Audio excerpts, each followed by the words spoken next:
So, you're thinking about studying in Australia? That's awesome. But then you hit that one big, kind of stressful hurdle, proving you have enough money for the student visa. It can feel like this impossible maze of rules and numbers. But hey, don't worry, that's what we're here for. We're going to break down the official guidelines together and make it super simple. Okay, so let's start with the absolute bedrock of this whole thing. Every calculation, every single piece of paper, it all comes back to this one rule from the Australian government. You must have enough money. It sounds obvious, right? But this isn't just a friendly suggestion. It is the absolute foundation of your entire visa application. And that, of course, brings us to the big question. What exactly is enough? The good news is it's not some random mystery number. It's actually a specific figure that we can calculate. So let's get right to it.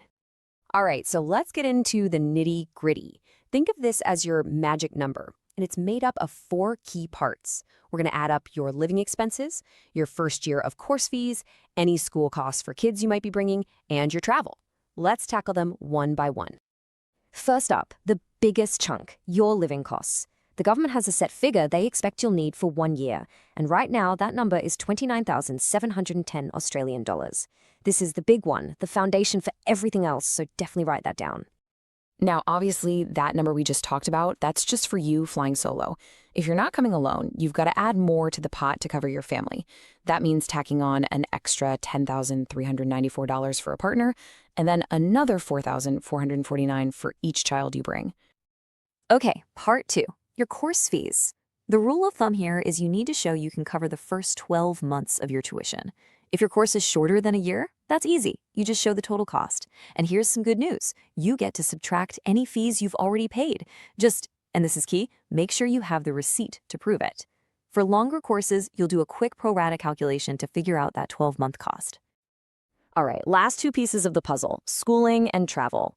For every school-age kid joining you, you got to factor in at least $13,502 for their annual fees. As for travel, the government basically has a placeholder amount for your flights, usually somewhere between $2,000 and $3,000 if you're applying from outside Australia. All right, so you've added everything up. You've got your magic number. Phew! But we're not done yet. Now comes the second challenge, proving you actually have that money. And this is where you need to pay super close attention, because the government is really, really specific about what they'll accept. Basically, you've got 4 main options here. You can show cash deposits in a bank, an official loan from the government, a loan from a regular financial institution, or things like scholarships. You see the pattern here, right? It's all got to be official, something that immigration can easily check and verify. But what if you're looking at that big number and thinking, there's no way I have that much just sitting in a bank account? Well, take a breath. There is another way. For some applicants, it's called the parental income option. So to go this route, your sponsor's income, that means your parents or your partner, has to hit a certain level.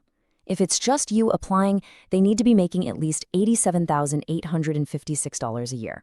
If you're bringing family, that number bumps up to $102,500. Oh, and a super helpful tip, if both your parents are working, you can add their incomes together to meet that number. Okay, now I need you to listen very carefully, because this is a huge tripwire for a lot of people. When you're using this income option, you cannot just use a parent's bank statement or a letter from their boss. The government is so clear on this. That stuff is not going to fly. It will get rejected. So what is the right proof then? It has to be an official government document. We're talking official tax assessments, and they have to be recent, issued within the last 12 months.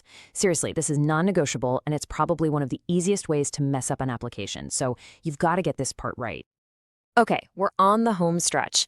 And this last piece of the puzzle, honestly, it might be the most important part of all.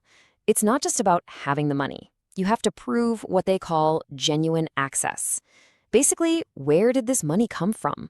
The story behind your funds is just as critical as the final number on the page. This is the exact question the visa officer is asking themselves when they look at your file. Is this money genuinely for the student to use in Australia? Or did someone just dump a bunch of cash in an account for a few days just to pass the test? They have to be 100% convinced it's legit and it's really there for you.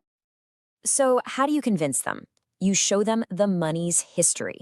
This means providing bank statements that go back a few months, showing the savings building up over time. From a salary, for example. If you got a huge gift from a relative, you need documents to prove your relationship. It's all about painting a clear, believable financial story. And this leads me to the biggest red flag of all. A simple letter from your bank that just says, yep, they have X amount of dollars on this one specific day, that is completely useless. It's not enough. It tells the visa officer nothing about where the money came from, and it's a surefire way to fail that genuine access test. All right, as we wrap this up, I want to leave you with one last, really important dose of reality. And this comes straight from the official source. The amount of money you prove for the visa, remember, that's just the legal minimum. Your actual day-to-day costs, especially if you're in a big city like Sydney or Melbourne, could be way, way higher. So here's the final thought I want to leave you with. Getting the math right and proving the funds, that's not the finish line. That's just getting you to the starting line. Your real mission is to be ready for the reality of life in Australia. So please do your homework. There's a Study Australia cost of living calculator online. Use it. Make a real budget. Because proving the minimum gets you the visa, but preparing for the reality, that's what's going to set you up for success.